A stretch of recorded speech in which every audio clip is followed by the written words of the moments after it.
அதிமுக மற்றும் கூட்டணி கட்சியினர் பேச்சுவார்த்தை நடத்தி கொண்டிருக்கும் போதே வெளியே அதிமுக மற்றும் அமமுகவினர் இடையே கைகலப்பு ஏற்பட்ட சம்பவம் பரபரப்பை கிளப்பியுள்ளது.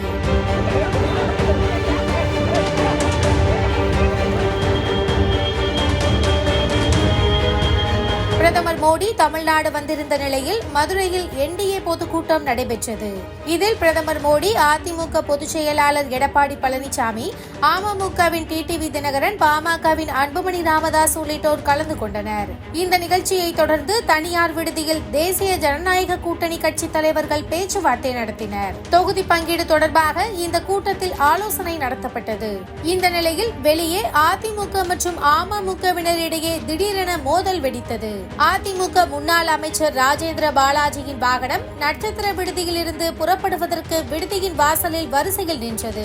அதற்கு பின்னால் ராஜேந்திர பாலாஜியின் ஆதரவாளரின் வாகனம் வந்துள்ளது. அப்போது அமமுக தொண்டர் ஒருவரின் வாகனம் திடீரென இடையில் புகுந்து நின்றுள்ளது. இதனால் ஆத்திரமடைந்த ராஜேந்திர பாலாஜி ஆதரவாளர்கள் அமமுக தொண்டருடன் வாக்குவாதத்தில் ஈடுபட்டனர். ஒரு கட்டத்தில் வாக்குவாதம் முற்றி கைகலப்பாக மாறியது. இதில் அமமுக தொண்டர் ஒருவரின் மண்டையை அதிமுக தொண்டர்கள் உடைத்தனர். இதனை அடுத்து அங்கு பாதுகாப்புக்கு வந்த போலீசார் அவர்களை அப்புறப்படுத்தி அனுப்பி வைத்தனர். அதிமுக மற்றும் அமமுகவினரிடையே ஏற்பட்ட மோதலால் அப்பகுதியில் சிறிது நேரம் பரபரப்பு நிலவியது.